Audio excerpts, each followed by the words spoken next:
चला तर हे काय आहे तुम्हाला समजलं का? तर हे आहे बोकडाची रक्ती. अगदी खूप टेस्टी. तुम्हाला माहिती आहे का बोकडाची रक्ती कशी बनवतात?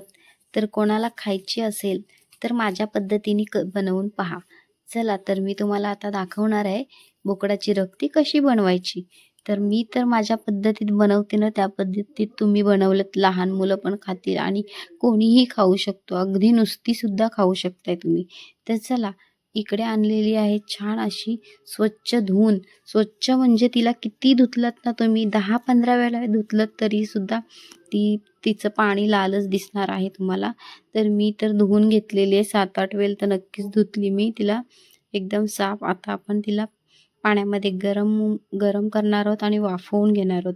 तर मी आता पाणी काढलेलं आहे आणि 1-2 वेळा धुवून घेतलेलं आहे त्याला.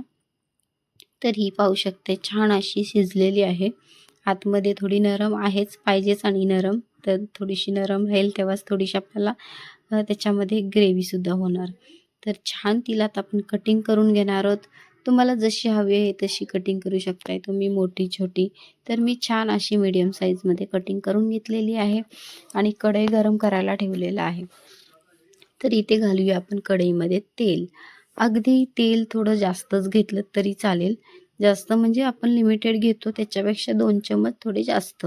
तर इथे मी भरपूर प्रमाणात लसूण आणि मिरची घेतलेली आहे आणि अगदी थोडंसं आलं घेतलेलं आहे. आलं एकदम थोडंसं घ्यायचं.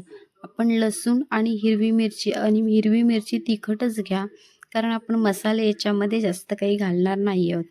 तर खरी ग्रेव्ही मसाल्याची हीच आहे, लसूण आणि मिरची. तुम्ही पाहू शकता खूप छान. आता आपण लसूण फ्राय करून घेणार आहोत.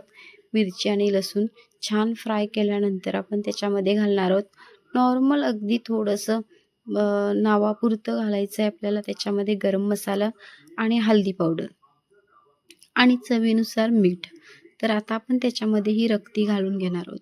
इकडे पाहू शकते खूप छान अशी परतून घ्यायची, जेणेकरून मसाल्याचा स्वाद आपल्या लसूण मिरचीचं स्वाद त्याच्यामध्ये पूर्ण गेलं पाहिजे. तर अशी छान मिक्स करून घ्यायची आणि मग त्याच्यामध्ये आपण घालणार आहोत कोथिंबीर थोडीफार. थोडीफार म्हणजे तुम्हाला किती घालायची तेवढी घालू शकता.